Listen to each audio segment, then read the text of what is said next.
Thank you. Thank you for having me here. I'd start with some questions. How many of us have walked on the street completely free, not feeling uncomfortable? How many of us have looked over our shoulder to see if someone was following us? How many of us have had that one friend who will say, "Text me when you get home"? How many of us have actually pulled down our t-shirt or wore an extra dupatta just to cover ourselves? How many of us have actually got harassed on the streets? I have, and Cecilia has. So this project, I would not call it a project, but I think it's something that is continuing and it's going to continue forward. It's conversations about having access to public space without fear, to having that feeling of safety in public spaces. And why were these spaces not made to feel safe? So this project is trying to understand and have conversations around this notion, to be able to have this body in spaces in the public and own that space. Because at the end of the day, there is a certain kind of public memory. There's a collective memory of existing on the streets, in these spaces, and that is very important for us. So Cecilia'ed is a public art project that looks at disrupting normative notions of gender in public spaces by working with neighborhood spaces that are marked unsafe for women in Bangalore. And it's also, we use politics of herd mentality and celebrity culture. So this was an interesting thing of trying to understand how to make someone a celebrity. And that's Cecilia for me. I met her many years ago, 5 to 6 years ago, on a cycle with a cape. She was cycling across Malleshwaram, and I saw her cape fly in the wind. And I was like, who is this person? And I need to know her. And I realized that one day that I could be her, and she's 77 years this year. So we went about it in a very organized manner. There was research and backstory.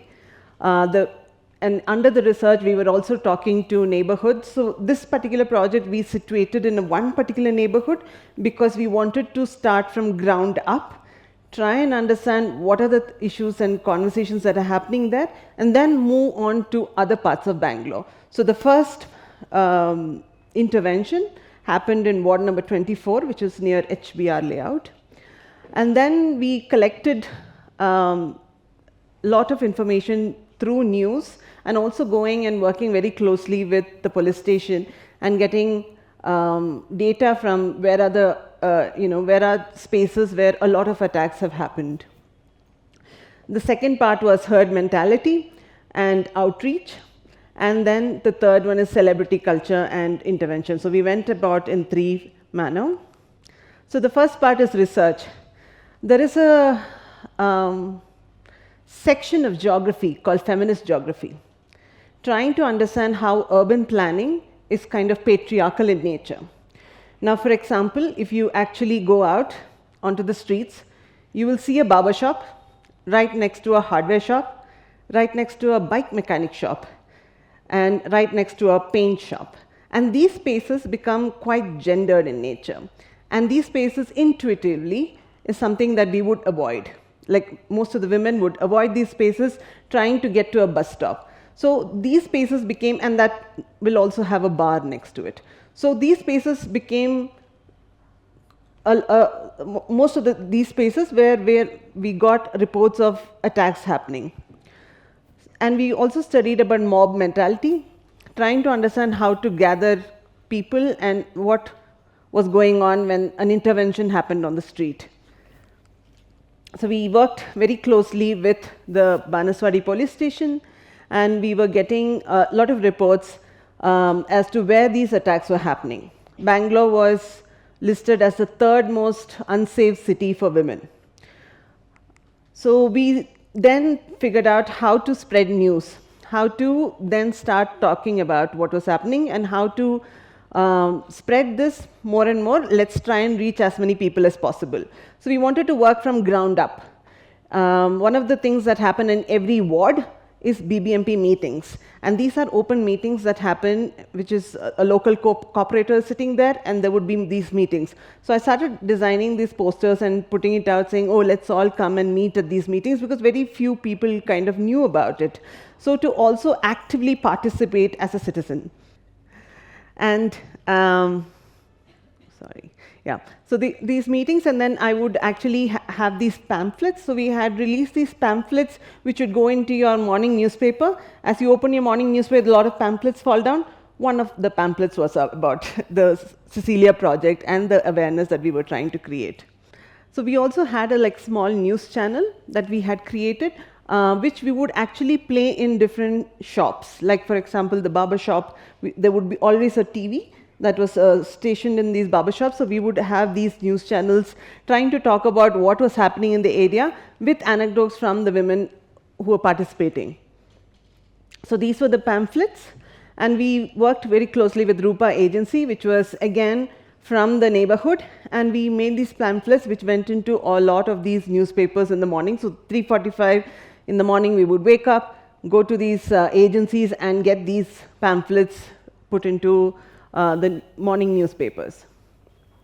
The women's workshop, this was also very integral to, again, this all comes under the idea of spreading news and spreading awareness about what were the issues that were happening. Women's workshops were very important. We were having these workshops at the local Anganwadis, and we would have them every second Saturday. And each of these workshops, the posters for the workshops were created by the women who were coming to these Anganwadis, and we were trying to understand what were the issues. So some of the issues that would come up would be like, there's one particular street with absolutely no LED lights. Can we get some lights, at least some street lights put, so it makes us feel a little comfortable to go on those streets.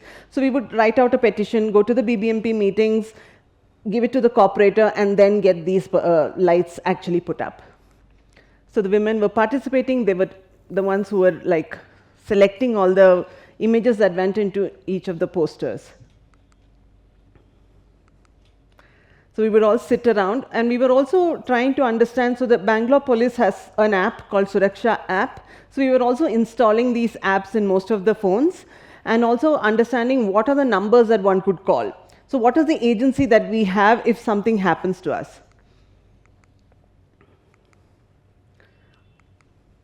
So another thing that we also did was open bar nights. Now, open bar nights was an interesting concept where for a woman to have a drink, she would have to go to a club or a pub and buy expensive alcohol. But these shady bars that you see on the street were not really accessible. Have you ever wondered why? Because we never felt safe. So we wanted to have these open bar nights where we would create these events saying, okay, let's all go to Appu bar and let's have a drink. And it was so uncomfortable for a lot of the men there. They would be like, why are you women here? You are not allowed to drink, and this is prohibited by law. And we were always faced with a lot of resistance. But that gave us enough avenue to have conversations. These spaces became very important. As you can see, these grill bars that you see on the side of the street, right? So we would actually go there, and the men would be like, no, but you cannot be here. You're like my sister. Why are you drinking? This is not nice. You look like you're from a good family, and all of these conversations. So we were like, okay, let's decode that. Let's talk. What is happening? Why are you resisting our presence in these spaces? And you could get a small drink for so cheap in these spaces. So we would actually barge into these spaces. But the idea for us was to have conversation. And then at one of the open bar nights, one of the person actually came to us, and he actually cried, and he said, I had no idea that you were going through all of this. And that one conversation was enough for us. That's me talking nonstop.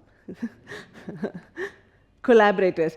So another thing which also was important, again, going back to spreading news, but doing it in that area. So working with everybody in that area, be it the poster printing, we got it from a local printer there, be it flowers, be it whatever that we were buying, or having, as part of this project, we would only collaborate with people from that area, again giving us an opportunity to talk about what was going on. And then Cecilia. So we move on to celebrity culture. How do you make someone a celebrity? But in Cecilia's case, I think she was already a celebrity. She had this eclectic sense of dressing.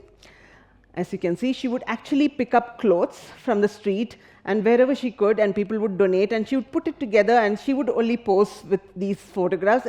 And this is in her house. And she would be like, I'll wear this, I'll wear that. And it was a beautiful relationship that I had formed with her. And I was having this conversation with her saying, let us do something about it. Let us talk about what we are going through. You've gone through enough. I've gone through enough. Let's talk about it. So she said, why don't you make me famous? One thing she told me was, like, she has to be on Facebook. I don't know why. But another thing that came out of this so beautiful was the fact that she's a single woman. She lives alone by herself. And as you know, land sharks are there. So they're all trying to harm her because she's about to die, according to them. And then they would get the piece of land. Now, it's so beautiful that she says, hey, I have Facebook, so if you do anything to me, I'm on Facebook. Gives her another form of agency. So yeah, she puts together all these clothes, and we have 100+ photographs. So it's like a thing that we do, both of us sit together, and each of these photographs, she's on Instagram, and each of these photographs has a quote by her, which is also interesting. So she'll be like, oh, Mondays are for masala thais. And she would have these very interesting quotes. So yeah, part of the celebrity culture was to make someone famous. So she was already a celebrity. So we just took more and more photographs. Another thing that we did was have merchandise.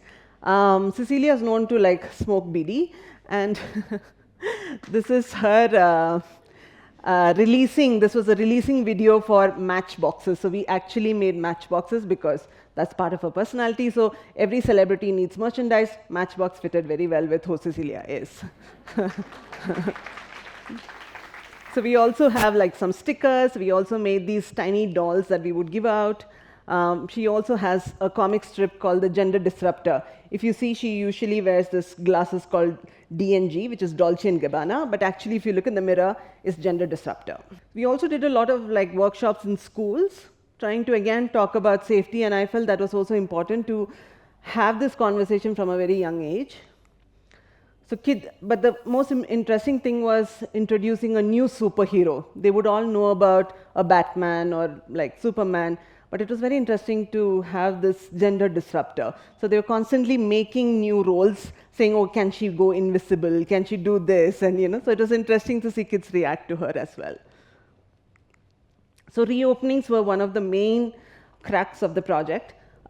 She was brought to the venue. So like I said, we did the research and backstory, and we got to know of spaces where a lot of women were attacked. So these spaces became the spaces where we would do something called street reopenings, where the street is anyway open, but we would reopen with further new conversations. So we would find these spaces, and then we would bring Cecilia in a very fancy car. There were invitations that were given out, and she would be on the podium, and then we would have multiple people, like the local cooperator, the Anganwadi teachers. She's Sharadamma. She's a local TV Kannada channel actor. And they would all come up and speak about this whole issue of safety in public spaces.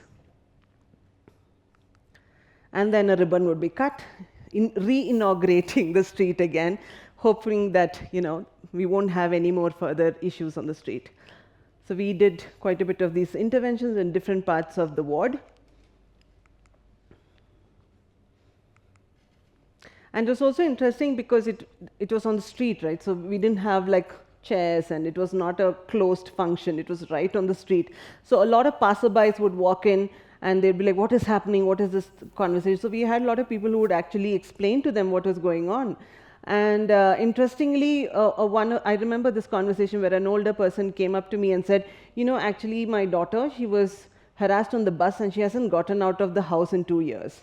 And for us, it was shocking to hear. And he was like, I thought it was only my daughter, but you're talking about it in a larger scale. So there are other things that's going on. I said, yes, there are. And then we, of course, direct her to the correct NGOs and things like that.